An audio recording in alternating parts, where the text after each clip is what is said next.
I get up that early. I was up at 4 a.m. this morning. Contest wise, there is a gig known as the BARTG Riddy Sprint Contest for 12 hours from 4 a.m. this morning to 4 a.m. tomorrow morning.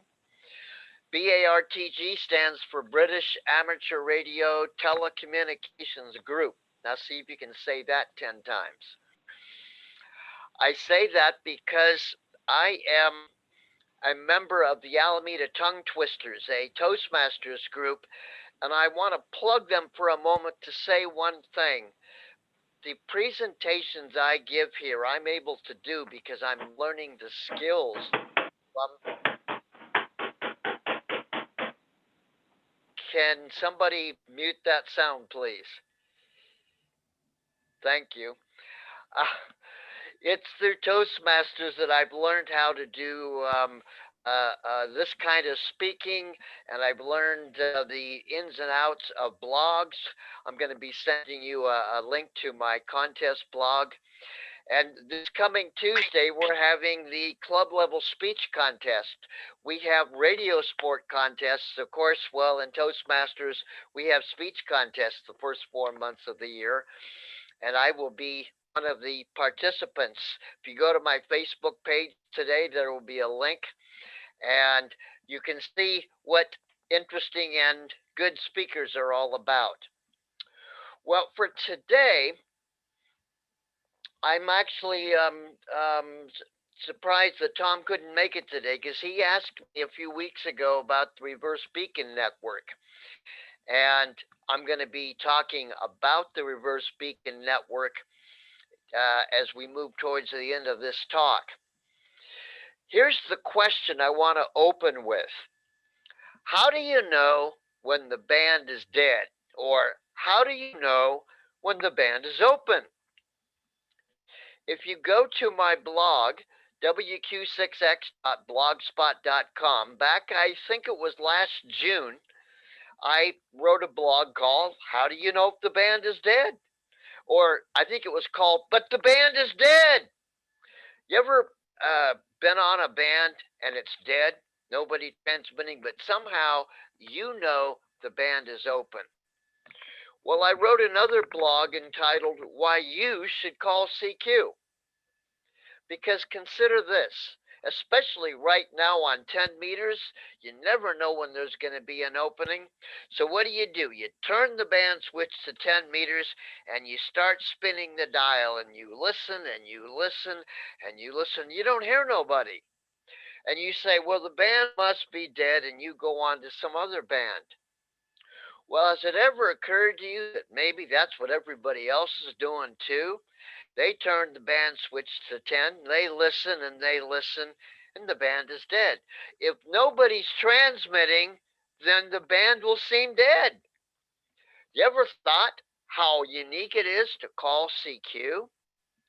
Why do we call CQ? We call CQ to let people know that the band is not dead. A few months ago, I pointed the antenna here, the Yagi, 10-meter Yagi, to South America. Dead band called CQ, and out of nowhere came 4 South American stations, just like that. Nobody else but South America. Well, we need to know when the band is dead or when it's open. Now, there is a thing called DX maps that'll show you the predicted propagation paths, and you can see them as they're actually happening. That's useful. But in a way, it gets complicated.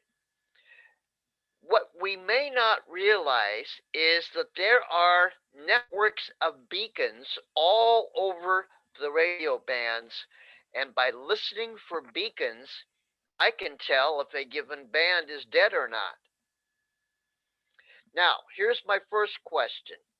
Can anybody tell me the oldest beacon transmitter on the air that's still on the air today? Any ideas on that? Well, I'm going to show you a little picture here. I'm going to guess it's in Russia. Ah, wrong country. You're going to be surprised. You're going to smack your forehead and say, "Oh yeah, I already knew that." Well, here's a hint. I'm going to start sharing the screen here.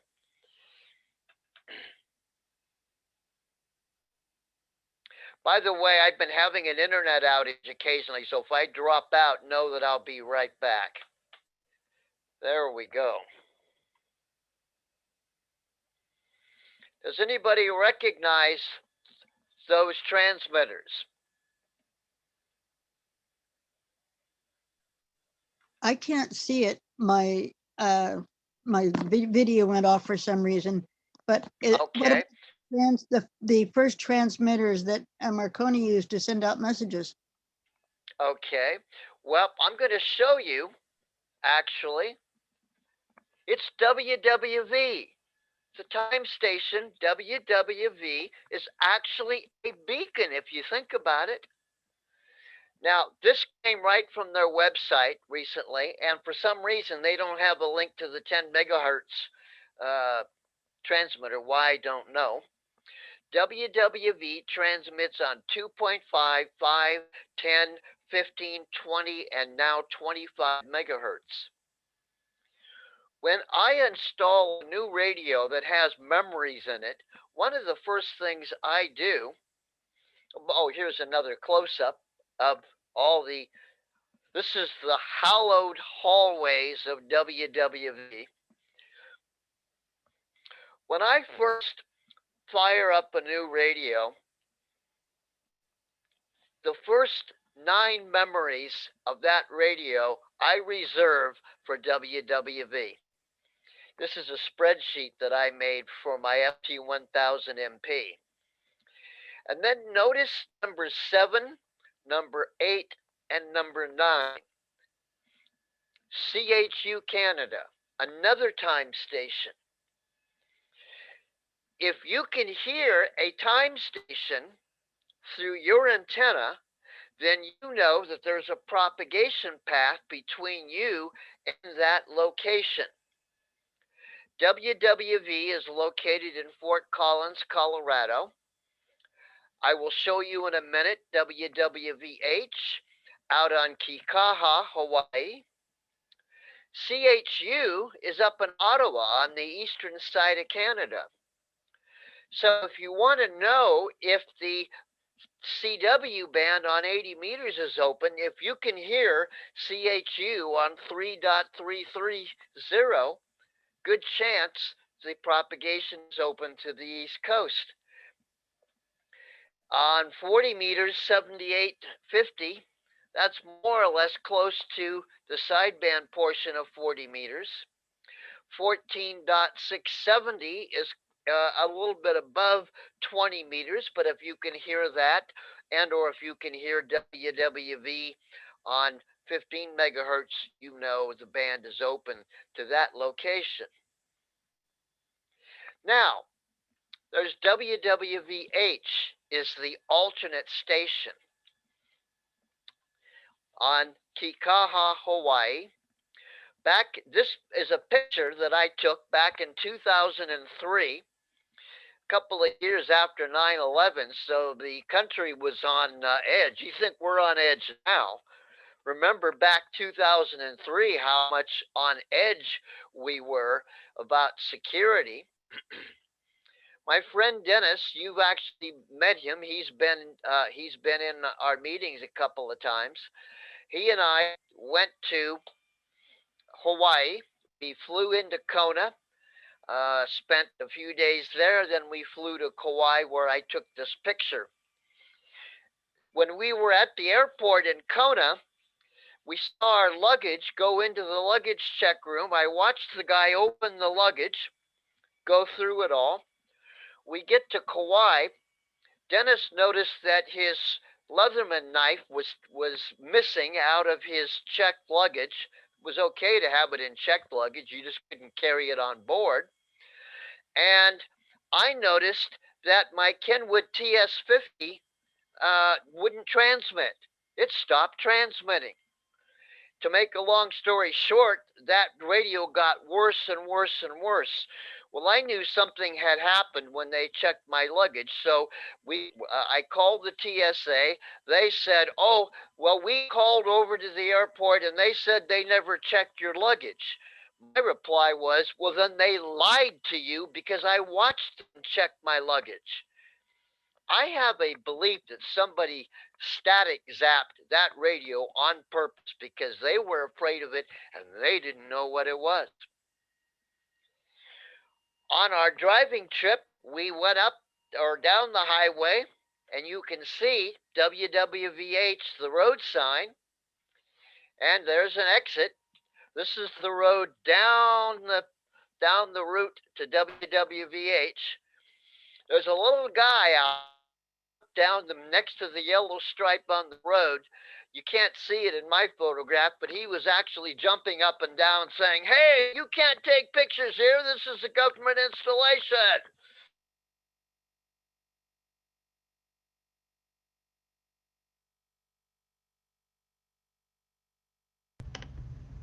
Ron, you just froze up.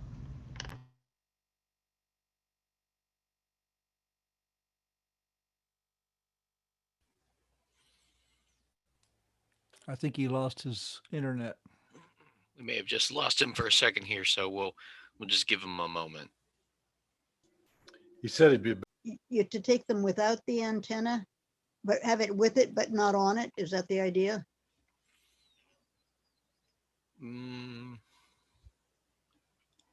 I thought they said they wanted the battery in the radio. Well, lithium batteries, they want you to carry if they're a certain size. I know that much because I've carried equipment, not necessarily just radios. And they don't want the lithium batteries in the hold because if they overheat, they don't want them to start a fire. Right. But do they want them in the radio or beside the radio, or do you know? I think at that size, it's not a major concern. But if it was me, I would probably take the antenna off just so it doesn't get broken and throw it in my carry-on. Yeah, but then if the battery's in and somebody picks up the radio and keys it. Well, it may on my be that carry-on, though, not on the checked. It may be they just want to know if it's a radio. Yeah. Turn it on if they're happy. Something like that. I don't think the TSA is going to do anything more sophisticated. Yeah. You could also just set the transmit power all the way down to low. Yeah.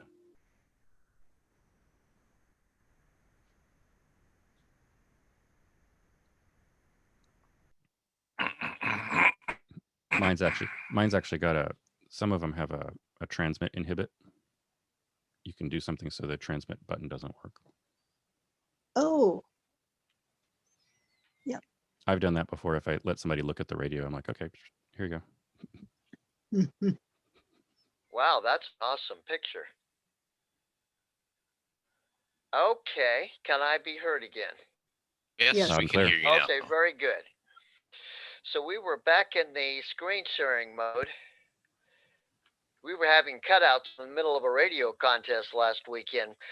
It's frustrating. On the radio, I can hear people calling me, but I can't do anything about it.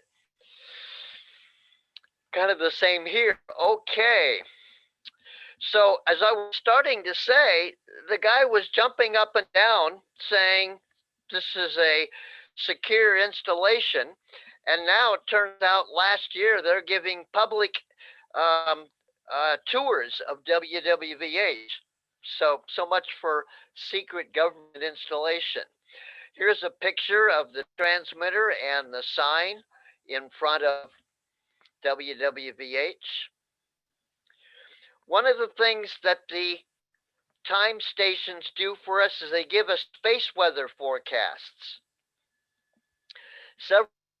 The Congress was trying to take money away from NIST, the Institute of Standards and Time, and they decided they were going to stop transmitting the space weather reports at 18 minutes past the hour on WWV and 45 minutes past the hour on WWVH.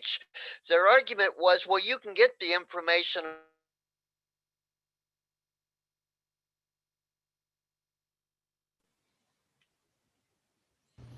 There he goes again. Uh-oh, Ron, you, I think Ron froze up. Is everybody else's screen frozen? I'm not actually seeing the photo. My I'm not screen seeing the was- photo either. I'm seeing a background, It's looks a like a, Windows Explorer window. Okay. Yeah. Yeah. yeah, His window. uplink is probably really hosed right now.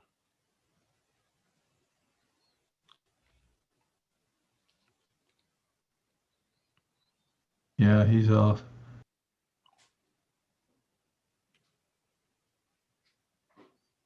Back to taking a radio with you on a flight. Is there a prohibition about including it as a carry-on? I've not seen any, but I've got an app for that. It's a TSA app. I know you're prohibited from turning it on. Right. From what I know, they want it to go in your hand luggage, not underneath, because of the lithium-ion batteries. We'll try this again. Boy, this is going to be one of those mornings. I'm still muted. Oh, We can hear you, Ron. No, Yeah, no, well, you're with us. We can hear I you. had a message that said I was still muted.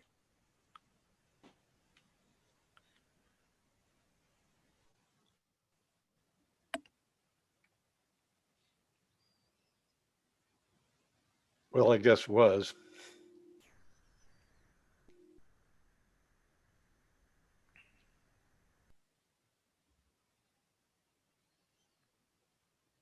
Ron, did we lose you again?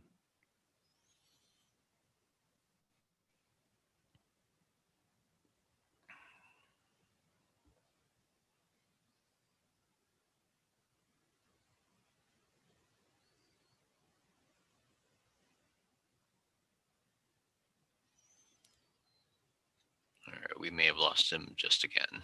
I think his internet is not very happy right now.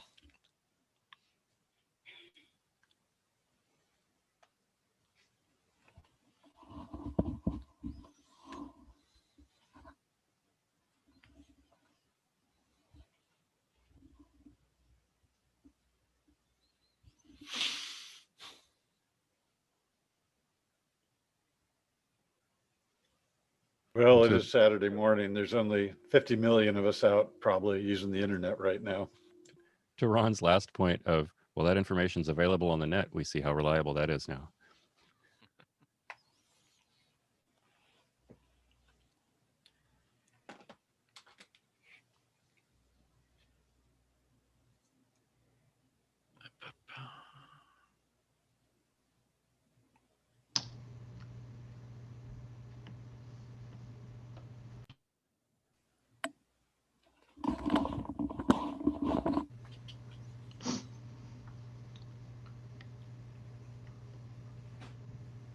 Talking again about travel radios, is anybody familiar with the R-Finder B1?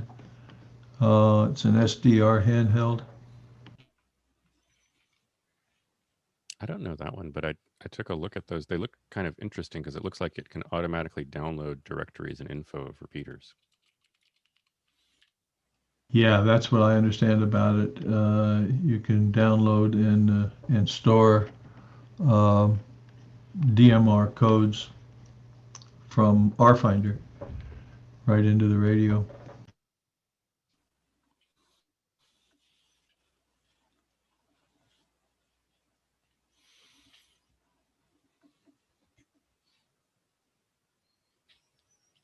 They're terribly pricey. They're $1,000. Yes. The That only one price I'm you can- aware of. The only one I'm aware of is the RFinder that is both an Android radio phone and a handheld. That's right. That's right. It takes a SIM card from your internet provider or from your cell phone provider, and it has all the features of a cell phone, an Android cell phone. since I'm already paying almost $1,000 for a good, really good cell phone, I'm not about to spend another $1,000 for an additional cell phone and radio. Yeah, you have to be awash in cash to when you add the other attachments to it, it runs the price up. You're probably closer to 1,500 when all said and done.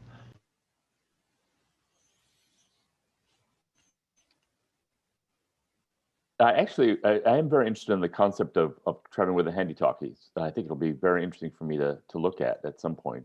So maybe this is a discussion to have as a group later on. Yeah, especially if somebody bites the bullet and acquires one.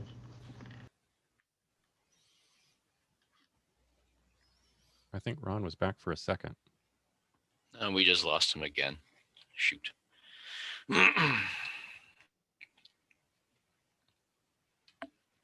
So how many of us have something like AT&T as our provider, and how compared to Comcast as far as the reliability of the line? My AT&T connection seems to be mostly good, but at least once an hour I lose it. So I'm sort of curious Ouch. about everybody else. I've got Comcast Business. We just I've got amongst us we decided to split the bill. Yeah, we're on Comcast, but I'm not thrilled. The business one is fairly stable because they have a service level agreement. But you end up paying, I think it's $150 a month. So it's only viable because I've got several housemates and we split the bill. Whoa. At work pitches in for it too, because I do a lot of remote work. Charles, I got a question for you. Go ahead. Have you, if you're going to be hanging around Maine, have you studied the possibilities of 20 meters to London? Oh, absolutely. Yeah. I mean, I'm already investigating whether I can put a tower up behind the house. And I've been told that the town has some restrictions. And so I may have to go with a crank up tower to get the kind of distance I want, or do it with a long wire. We'll see.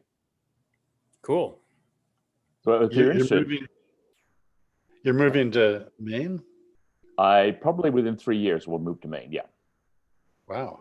For a number of reasons. One is I have a lot of family there, and the other is that it's close to Europe by a good 5 hours. Makes sense. So there's Ron again. Okay, we're going to try and get through this. Boy. As I was saying, the 10 meters has a beacon area that we can listen for beacons on, turn your antenna around, and see what you hear. Another little trick to know if the band is open is called gray line propagation. The gray line, or the terminator, is that place between daylight and nighttime, or nighttime to morning. As you go from darkness to light, or light back to darkness, you can see that little line on the map there. And stations that are in the path of the gray line have a little wormhole that's good for about 20 minutes to a half hour. You want to work the Middle East from Alameda, then you look for the gray line, because it turns out our gray line matches up with the Middle East pretty much. Now, one of the most important beacon systems is known as the NCDXF beacons. I don't know where this picture came from, but I got it on the internet. It's a clock, a 3-minute clock. There are 18 beacons that are on the radio, although right now 4 of them are offline for whatever reason. And what the beacons do is they cycle through a series of frequencies, and on each new frequency, they send their call in Morse code, and then they send 4 dashes. Beep, beep, beep, beep.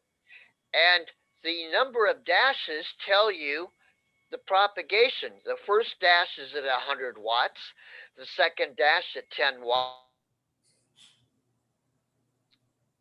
the third dash at 1 watt of a watt. So if you can hear the weak signal, then there's a good chance there's propagation between you and that location. It says my internet connection is unstable. I hope it's not. MFJ made a little unit. It's called a beacon monitor. I got real excited until I found out it's not what you think it is. The beacon monitor is simply a bunch of lights. And those lights come on once you've synchronized the beacon monitor to the time of day. You'll notice, for example, the knob here shows 14.100.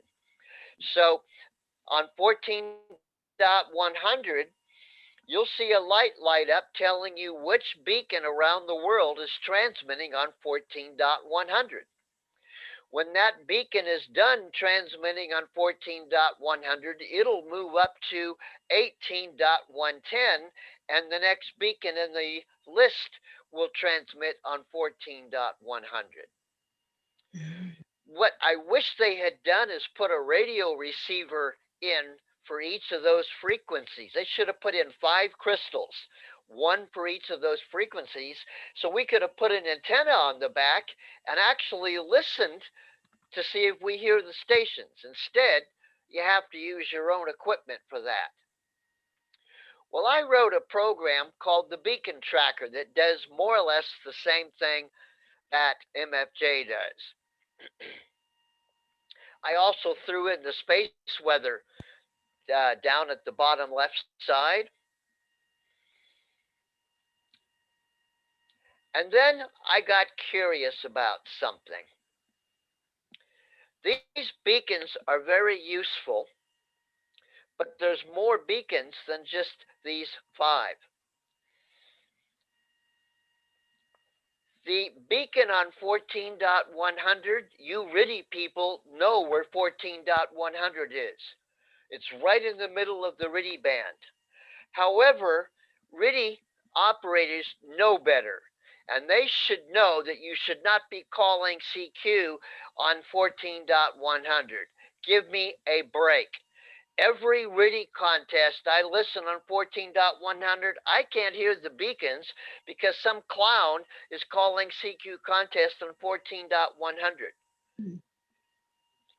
Open, leave an open channel. We got 14.080 to 14.150. We got a huge place in there to play RTTY.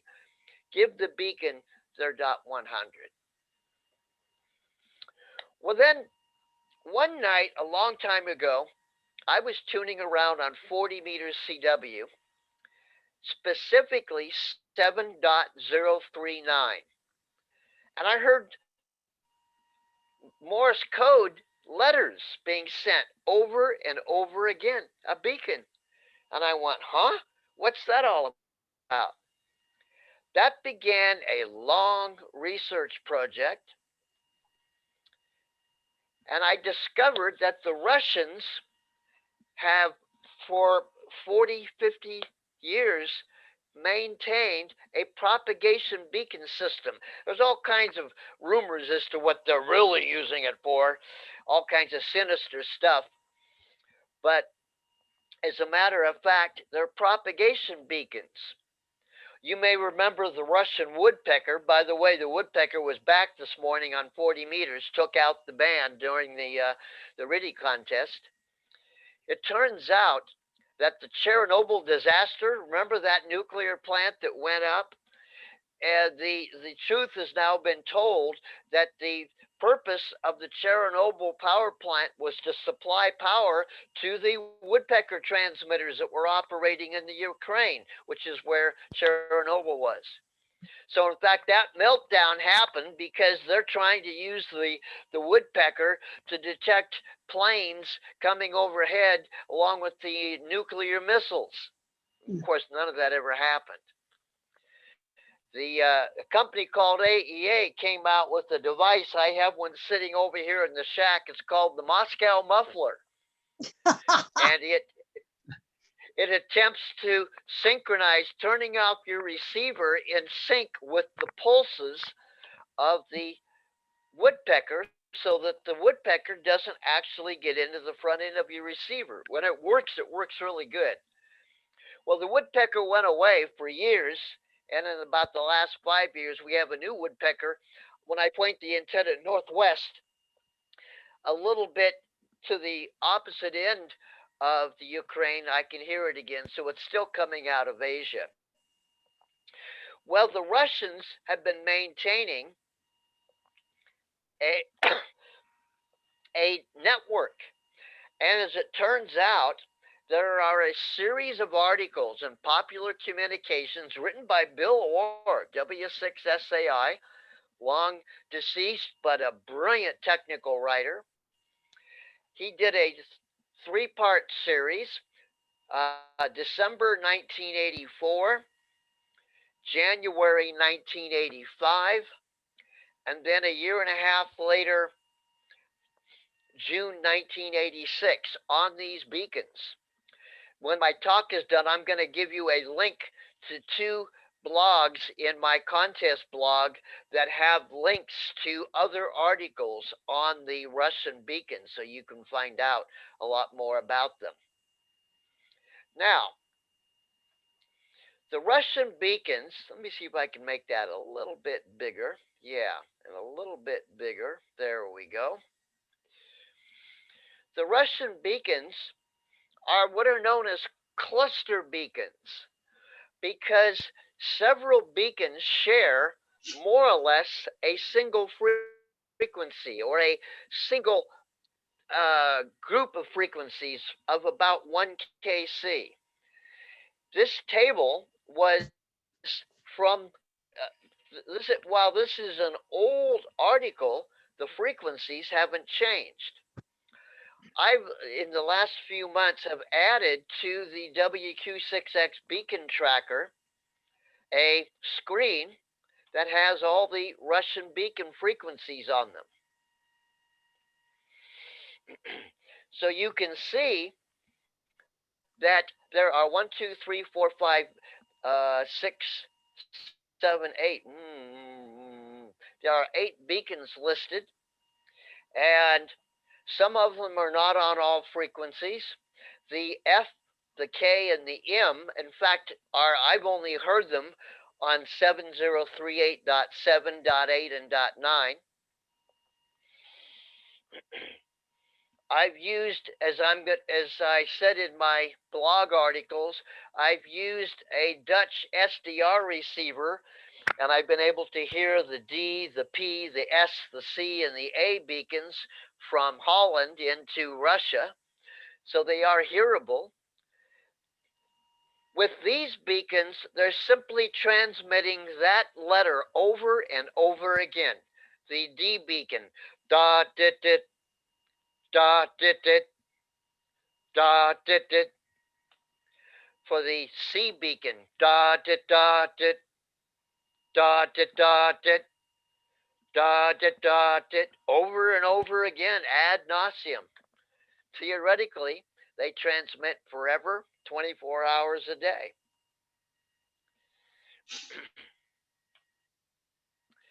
These are the locations of some of those beacons. The ones that I was listening to this morning, the F, the K, and the M, are on the Asian side of things. Vladivostok, Kamchatka, and Magadan. But it's a very interesting thing going on with some of these beacons. This is a composite map that I put together showing where these beacons are located. As Bill Orr pointed out in the article, you will occasionally hear things on the beacon frequencies. They've actually heard traffic being handled on a beacon frequency, CW traffic, and then the beacon goes back to da dit dit, da dit dit, as if nothing had happened. Recently, in the last 6 months, I've been noticing that the K beacon in Kamchatka has either been sending weird strings of Morse code or until recently has been off the air completely. As early as a week and a half ago, I could not hear the K beacon from Fallbrook when I remote into Fallbrook. This morning, remoting into Fallbrook, getting ready for the RIDI contest, I turned the antenna to the northwest, and the first beacon I heard was the K beacon. The K beacon is louder than ever, and it's sending faster than it used to. So my guess is they had a transmitter failure, but no one, of course, will ever own up to it. Now, I understand that I can share. I'm going to stop share. I'm going to share an audio so you can hear what these beacons sound like. Let's put some audio into it. Share a computer sound. And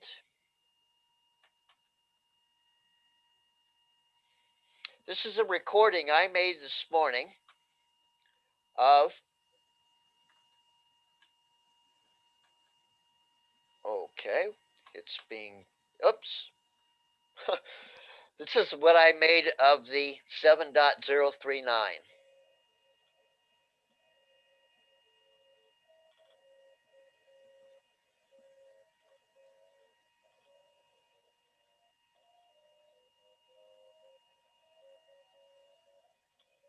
It's not coming through, Ron. Ah, well, it's coming through on the wrong speaker. So, let's shift the audio. These are technical tricks that we learn by practice.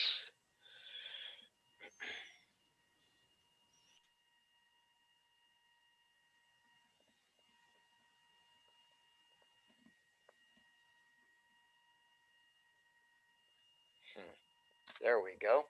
Yeah, we want the speakers to be here. Okay. Ron, you might have to share the window that's actually making the sound, not. Although I think you could. Okay. You could also hold Shift and select multiple windows that will share. Yes, very good. Thank you. So, I see what you mean. Yes, hold Shift, and I will get this one, and I will get this one. Okay. And now share. Very good. Let's see if we can get our sound to play from 7.039 this morning.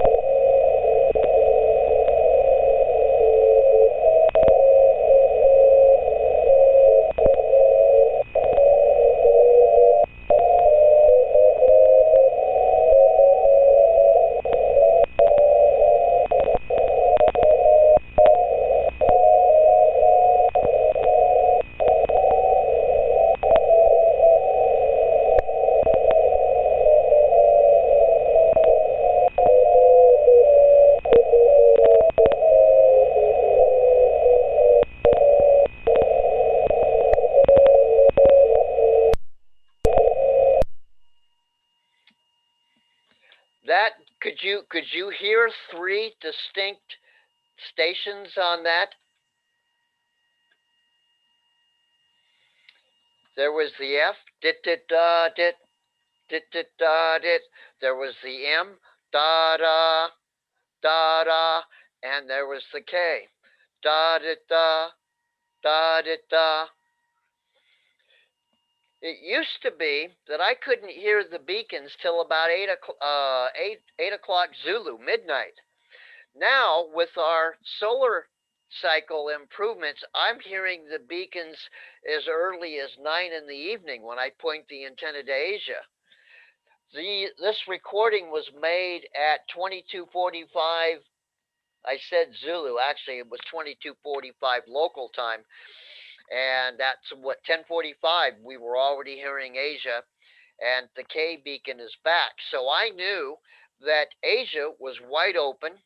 When the contest started at 4 o'clock this morning, I checked the beacons. All three were loud and clear. So I just called CQ in the Bardig Gritty contest and was flooded with Japanese stations. I worked about 35 JA stations in a half hour, knowing that the band was open. Now, there's one other thing that I want to share with you this morning. I'm going to stop sharing this screen. There's another thing that is very useful, almost as good as a beacon. Let's see if I can find that screen. You see, here's my question. What if you could be the beacon? Wouldn't that be cool? Well, we have a thing called the reverse beacon network.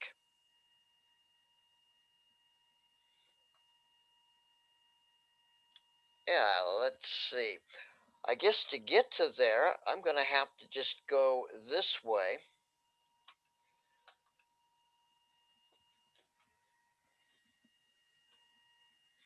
The reverse beacon network is a facility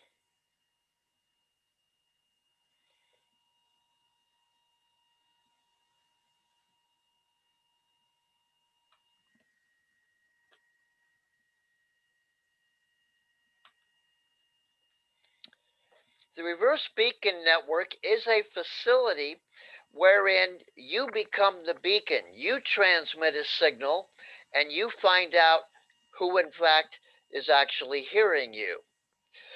So I'm going to take us back to that place. And I'm going to go look me up and use me as a point of discussion. I'm going to stop the share. I'm going to bring it back.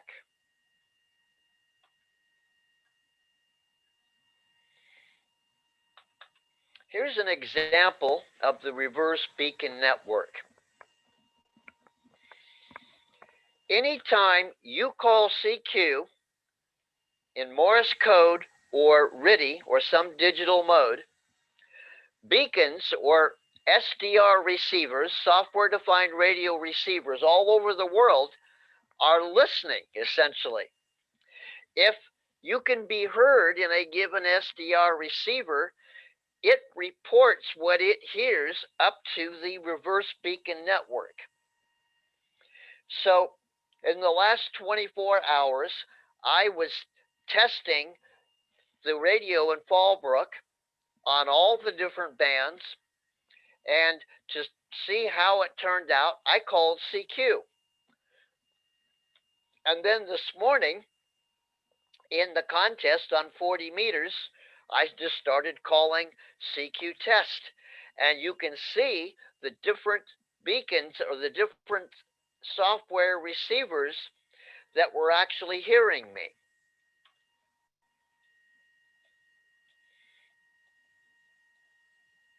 And they tell you on the left is the station who heard me. The second column is, of course, me. The third column is the frequency that I was heard on, and then the mode. And then the signal report, it's a relative report. And it also tells what your speed was. If you're in Morse code, it'll tell you how many words per minute you were actually sending at. So this is the last 100 transmissions that I made. So it's all been this weekend. But you can type in any call sign. I was with NO6T last weekend for the Now we won't use that one. We'll use NX60 2 weekends ago for the NAQP CW contest. And these are the people that heard NX6T. So if you want to know if you're being heard, pick a frequency on CW or pick a frequency on RTTY. I assume it works for FT8 and FT4. I've never tried it, so you get to try it. Call your little CQ. I think it's important to put the word CQ in there because the receivers are looking for CQ. So I put in CQ at the front of my RTTY call and CQ at the back of my RTTY call. Let's see. It's somebody in here. Who's been on CW recently? Give me a call KC2YO. sign. Yeah, KC2YOT. Okay, KC2YOT. Let's see if you're in here or not. Wouldn't that be cool? KC2YOT. Oh, yeah. It's there. And can you scroll up and could you scroll up and show the map?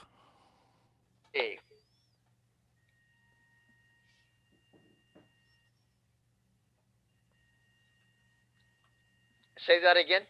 Can you scroll up and show the map? There you are. Yeah, if you scroll up, it'll show the map of where all the stations are. You know, I've never done that.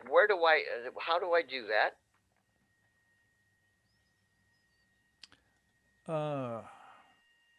Where do I click to show the map? Question, I don't, maybe. We'll come back to that. Yeah, yeah. But notice that I just randomly picked a call, and there it was. My friend Dennis in 6KI, who gave us the Vietnam presentation. Let's see when he was on last. There you go. He was on recently. He's not a RTTY person. And sometimes I'll use the call sign here at this location. Rarely, but occasionally. Let's see if there's anything listed for that. Nope. I haven't called CQ with that call sign in a long time. I ran as W6L and W6K.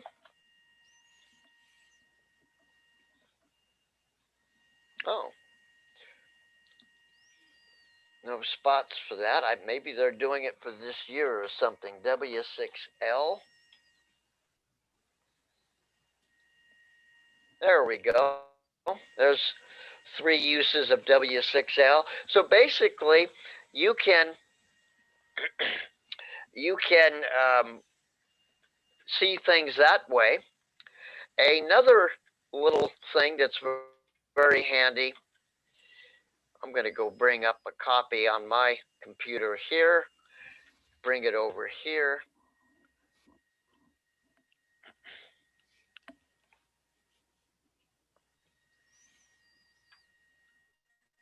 There we go. I'm going to stop the share. And I'm going to,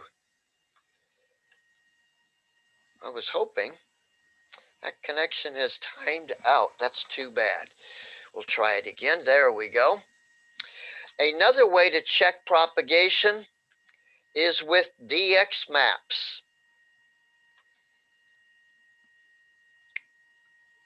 Here we go. Oh, they want to sales pitch us while we're at it here. Sure, why not?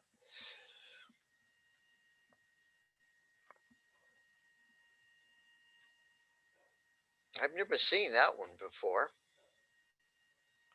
Oh, wants me to continue. Okay, now we'll pick a band. Let's see, today 20 meters should be open. Go away, thank you. Or, well, it's set for 15 meters. Let's see if 15 meters is open here.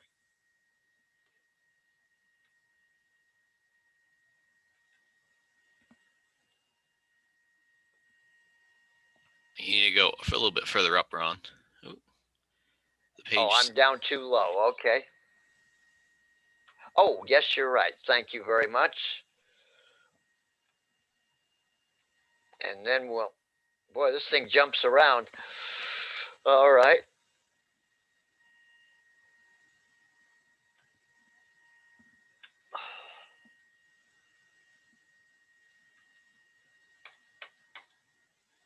There we go.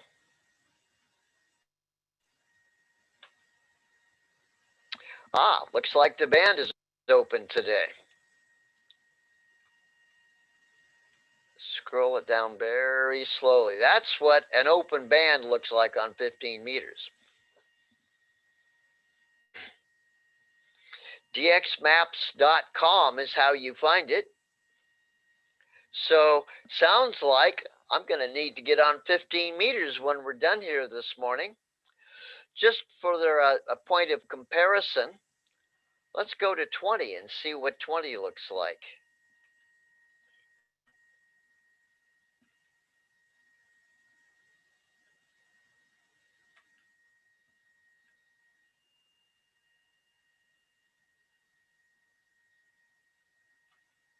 Oh my.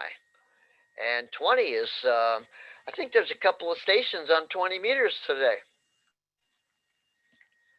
So this is another way of knowing that a band is open.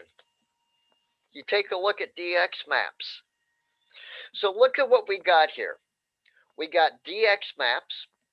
We got the reverse beacon network. We have the Russian military beacons. We have the NCDXF beacons. And of course, we have your friend and mine, WWV and CHU Canada.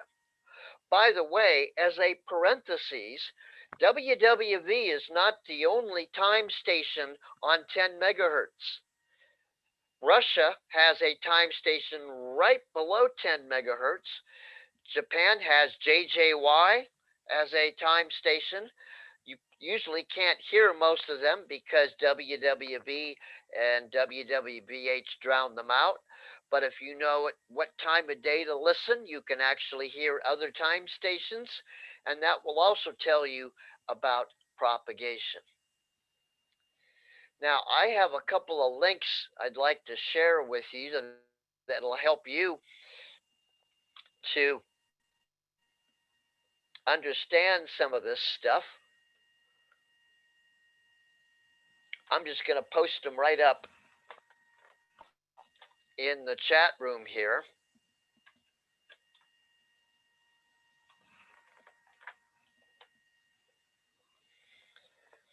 The first two Blogspot links are links to the blogs that I wrote on the Russian Beacon Network, and they have links to earlier blogs that I wrote on the subject of Russian beacons.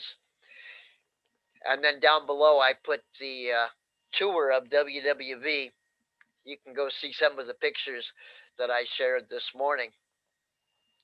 Now, let me open it up for questions. What kind of questions can I answer about propagation and beacons and all that good stuff?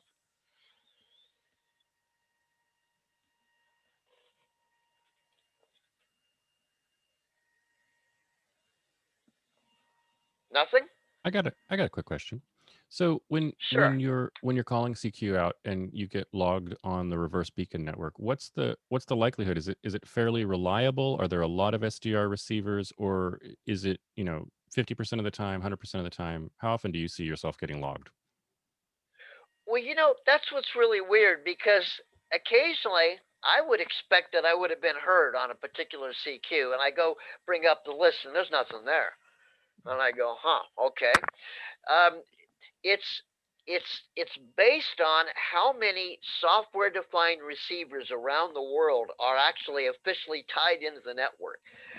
So as it turns out, some of the best spots and spotting receivers are in Europe, which is good because I want to know if I'm being heard. Several years ago at NX6T, I forget what contest we were in, but I was calling CQ with the inverted V, which was more or less pointing to Europe. I wasn't hearing anybody, but we found out the next day that people in Europe were hearing us, and they were calling us, and they were kind of pissed off because we weren't answering them, but we didn't know they were there. So as it turns out, it's nice to know that you're being heard, even if you can't hear back.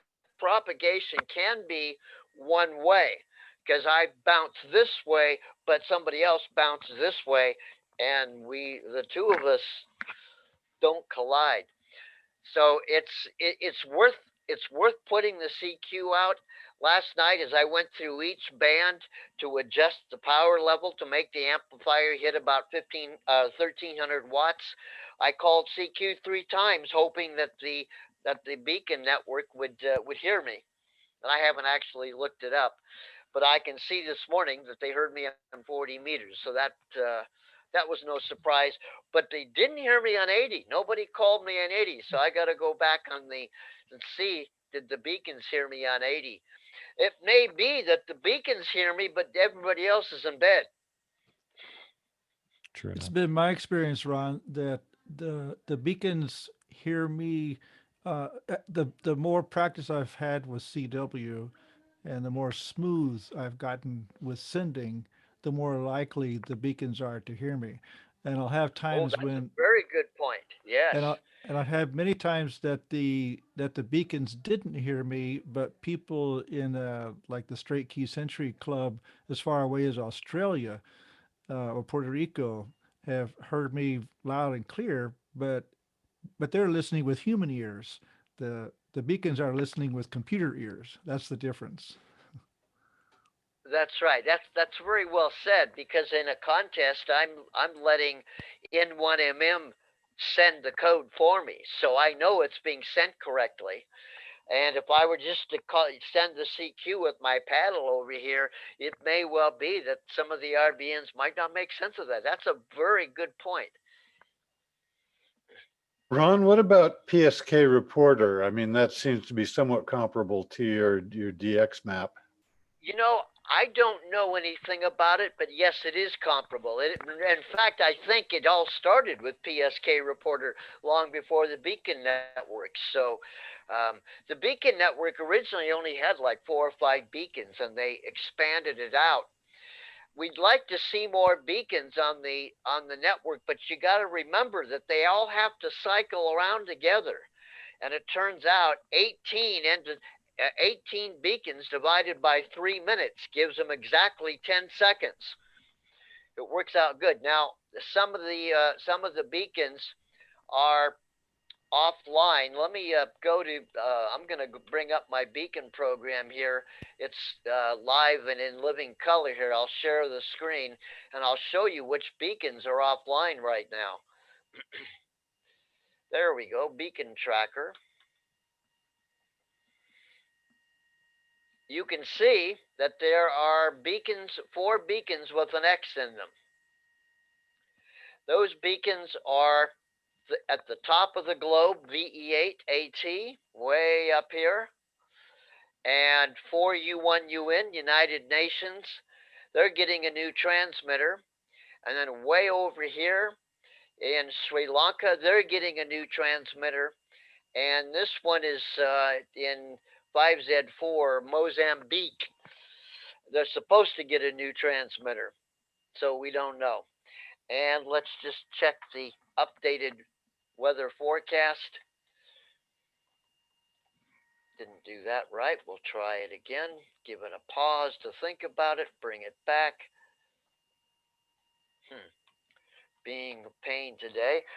The K index right now is 2, so that's creating some solar storm possibilities for us.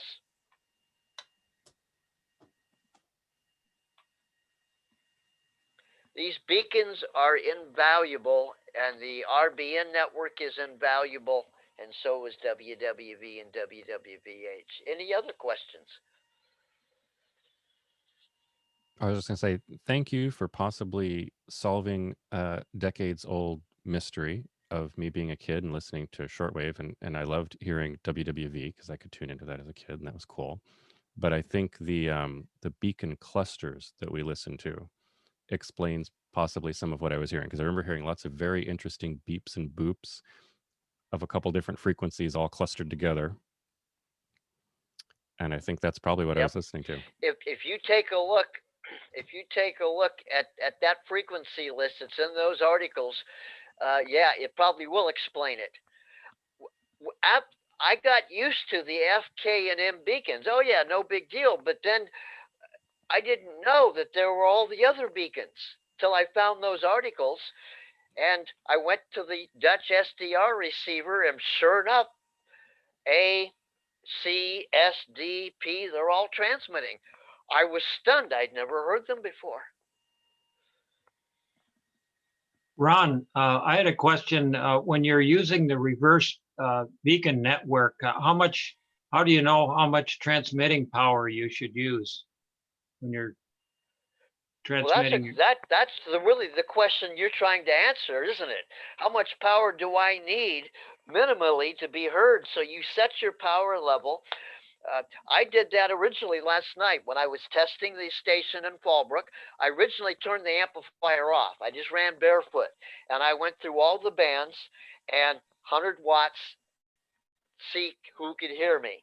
Then I came back to those same bands, turned the amplifier on at 1300 watts to see who could hear me. Most of the same stations could hear me, but now the decibel level went way, way up when I turned that amplifier on. So that's the big question. With the NCDXF beacons, the largest number of dashes you can hear is telling you the power level of that station. So if you can hear that station, that beacon at 1 watt, then there's a good chance that you could get into that area with 1 watt as well. Okay. Theoretically. Right. Hey, Ron, a follow-up on the reverse beacon page there. In order to get that map view, it's the main page. It's the main page, okay. Main page, yeah. Let me just quickly go there, see if we can bring it up right in front of everybody. There it is. There's the page. So, oh, I see. I go here on main. Yeah. And it's doing something. The RBN map is coming back. Okay. Oh. Well, that's the main. That's what we had before. I was looking at PSK Reporter and RBN a while back, and I think they had an issue with Google Maps blocking them. Oh, okay. I can show you what mine looks like if I can do my screen. Yeah, mine's Sure, I'll stop the share. Love to see it. Okay. Who gives me authority? It's you can share already. Okay. Share screen. Okay. All right. There it is. That's me a few days ago. Can you see it? Oh yeah, that's nice. Oh, you're on beta. There you go. Beta reverse beacon network. Yeah. Ah, that's why we That's don't it, see yeah. that. Okay, beta dot reverse beacon. Okay. Yeah. Now I got something to go look at today. Yeah. This looks really nice. So we can really see.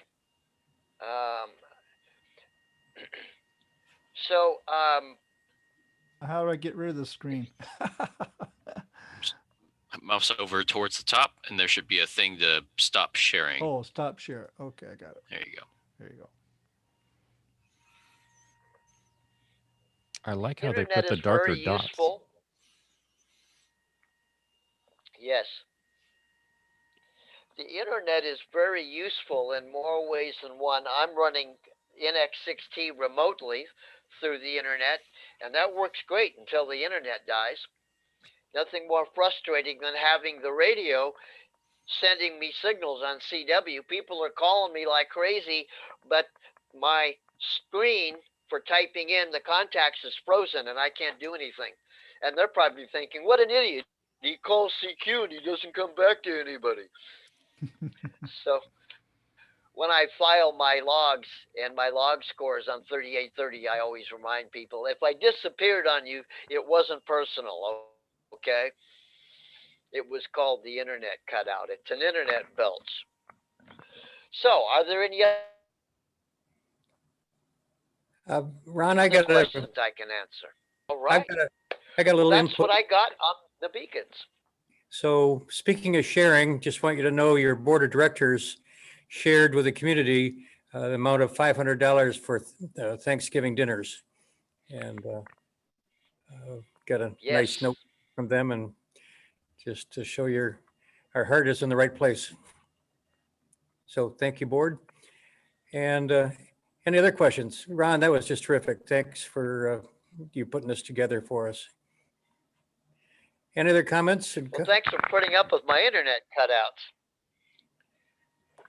You Well, think I you're the only one? learned a lot, Ron. Thank you very much. Thanks, Ron. Thank you, Ron. Great, great presentation. This pulled a lot of stuff together. It's good. All right.